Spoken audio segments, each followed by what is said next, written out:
ವೀಕ್ಷಕರೇ, ನಿತ್ಯದೊನಿಗೆ ಸ್ವಾಗತ ಸುಸ್ವಾಗತ.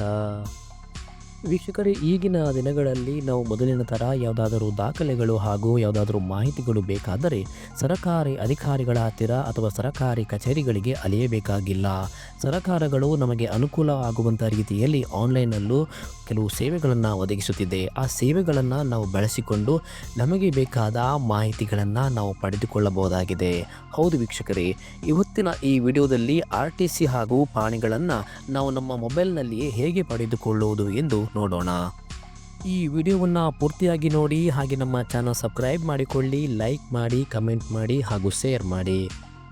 ವೀಕ್ಷಕರೇ, ಮೊದಲಿನ ಸಮಯದಲ್ಲಿ ಯಾವುದಾದರೂ ಪಾಣಿ ಅಥವಾ RTC ಬೇಕಾದರೆ ನಾಡ ಕಚೇರಿಗೆ ಅರ್ಜಿಯನ್ನು ನೀಡಬೇಕಾಗಿತ್ತು. ಆ ಅರ್ಜಿಯನ್ನು ಪರಿಗಣಿಸಿ ನಮಗೆ ಬೇಕಾದ ಪಾಣಿಯನ್ನು ಅವರು ನೀಡಲು ಕೆಲವು ಸಮಯಗಳು ಆಗುತ್ತಿತ್ತು. ಆದರೆ ಈಗಿನ ಸರಕಾರಗಳು ನಮಗೆ ಅನುಕೂಲವಾಗುವ ರೀತಿಯಲ್ಲಿಯೇ ನಮಗೆ ಬೇಕಾದ ಪ್ರತಿಯೊಂದು ಮಾಹಿತಿಗಳನ್ನು ಒದಗಿಸುತ್ತಿದೆ. ವೀಕ್ಷಕರೇ, ನಮ್ಮ ಜಮೀನಿನ RTC ಅಥವಾ ಪಾಣಿಗಳನ್ನು ನಾವು ಕುಳಿತುಕೊಂಡೇ ಮನೆಯಲ್ಲಿಯೇ ನೋಡುವುದು ಹೇಗೆ ಅನ್ನೋದನ್ನು ಈ ವಿಡಿಯೋದಲ್ಲಿ ನೋಡೋಣ. ವೀಕ್ಷಕರೇ, ನಮ್ಮ ಜಮೀನಿಗೆ ಸಂಬಂಧಪಟ್ಟಂತಹ RTC ಅಥವಾ ಪಾಣಿಯನ್ನು ನೋಡಲು ಮೊದಲು ನೀವು ಗೂಗಲ್ ಕ್ರೋಮ್ಗೆ ಹೋಗಬೇಕಾಗುತ್ತದೆ. ಗೂಗಲ್ ಕ್ರೋಮ್ಗೆ ಹೋಗಿ ಅದರಲ್ಲಿ RTC ಭೂಮಿ ಎಂದು ಸರ್ಚ್ ಮಾಡಬೇಕಾಗುತ್ತದೆ. ಸರ್ಚ್ ಮಾಡಿದಾಗ ಇಲ್ಲಿ ನಿಮಗೆ ಸಾಕಷ್ಟು ವೆಬ್ಸೈಟ್ಗಳು ನೋಡಲಿಕ್ಕೆ ಸಿಗುತ್ತದೆ. ಈ ಎಲ್ಲ ವೆಬ್ಸೈಟ್ಗಳಲ್ಲಿ ನಿಮಗೆ ಇಲ್ಲಿ ಮೊದಲು ಬರುವಂತಹ RTC ಭೂಮಿ ಅನ್ನುವಂತಹ ವೆಬ್ಸೈಟ್, ಇದು ಕರ್ನಾಟಕ ಸರ್ಕಾರದ ಅಧಿಕೃತ ವೆಬ್ಸೈಟ್ ನಿಮಗೆ ಇಲ್ಲಿ ನೋಡಲಿಕ್ಕೆ ಸಿಗುತ್ತದೆ. ಈ ವೆಬ್ಸೈಟ್ಗೆ ನೀವು ಭೇಟಿ ನೀಡಿದಾಗ ಇಲ್ಲಿ ನಿಮಗೆ ಸಾಕಷ್ಟು ಮಾಹಿತಿಗಳು ಇದೆ. ಸಾಕಷ್ಟು ಮಾಹಿತಿಗಳು ಏನಂತ ಹೇಳಿದರೆ, ನಿಮಗೆ ಪಾಣಿ ಹಾಗೂ MR ಸ್ಟೇಟಸ್, MR ಸ್ಥಿತಿ, ಖಾತೆ ಬಗ್ಗೆ ಮಾಹಿತಿ, ಸರ್ವೆ ಡಾಕ್ಯುಮೆಂಟ್ ಸೇರಿದಂತೆ ನಿಮ್ಮ ಜಮೀನಿಗೆ ಸಂಬಂಧಪಟ್ಟಂತಹ ಎಲ್ಲ ಮಾಹಿತಿಗಳು ಈ ವೆಬ್ಸೈಟ್ನಲ್ಲಿ ನಿಮಗೆ ಸಿಗುತ್ತದೆ. ಹಾಗಾದರೆ ನಿಮಗೆ ಬೇಕಾಗಿರುವಂಥದ್ದು ನಿಮ್ಮ ಪಾಣಿ ಅಂದರೆ ನಿಮ್ಮ RTC ಬೇಕಾಗಿರುವಂಥದ್ದು.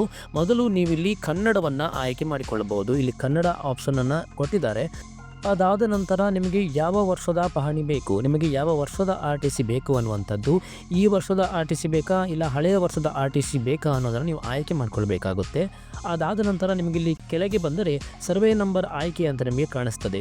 ಸರ್ವೆ ನಂಬರ್ ಆಯ್ಕೆಯ ಕೆಳಗಡೆ ಇಲ್ಲಿ ನಿಮಗೆ ನಿಮ್ಮ ಜಿಲ್ಲೆಯ ಆಯ್ಕೆ ಅಂತ ಬರುತ್ತದೆ. ನೀವು ನಿಮ್ಮ ಜಿಲ್ಲೆಯನ್ನು ಆಯ್ಕೆ ಮಾಡಿಕೊಳ್ಳಬೇಕಾಗುತ್ತೆ. ನಾನು ನಮ್ಮ ಜಿಲ್ಲೆಯನ್ನು ಇಲ್ಲಿ ಆಯ್ಕೆ ಮಾಡಿಕೊಳ್ತಾ ಇದ್ದೀನಿ. ನಮ್ಮ ಜಿಲ್ಲೆಯನ್ನು ಆಯ್ಕೆ ಮಾಡಿದ ತಕ್ಷಣ ನಮಗೆ ಇಲ್ಲಿ ಪಕ್ಕದಲ್ಲಿ ನಮಗೆ ನೋಡಲಿಕ್ಕೆ ಸಿಗುವಂಥದ್ದು ತಾಲೂಕು.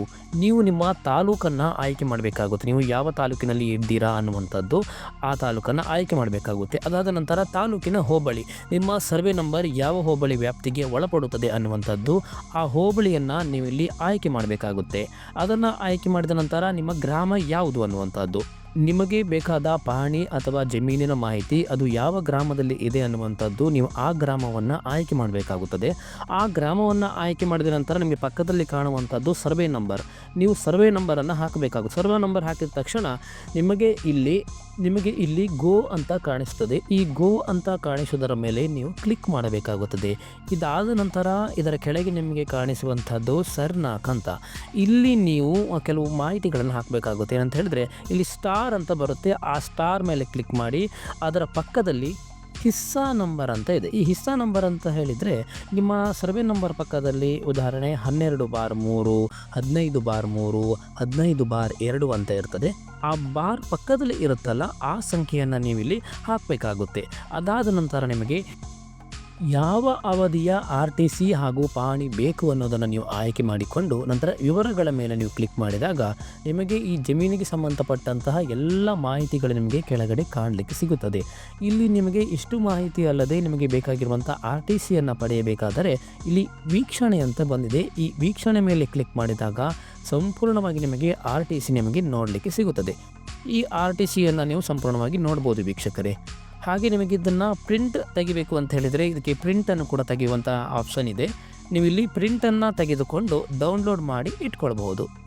ಇದಿಷ್ಟು ಪಹಣಿಯನ್ನು RTCಯನ್ನು ಆನ್ಲೈನ್ನಲ್ಲಿ ಹೇಗೆ ಪಡೆಯುವಂಥದ್ದು ಅನ್ನುವಂತಹ ಮಾಹಿತಿ. ನಿತ್ಯದೊನಿಯ ವಿಡಿಯೋಗಳು ಹಾಗೂ ಮಾಹಿತಿಗಳು ನಿಮಗೆ ಇಷ್ಟವಾದರೆ ದಯವಿಟ್ಟು ಲೈಕ್ ಮಾಡಿ, ಕಮೆಂಟ್ ಮಾಡಿ ಹಾಗೂ ಶೇರ್ ಮಾಡಿ.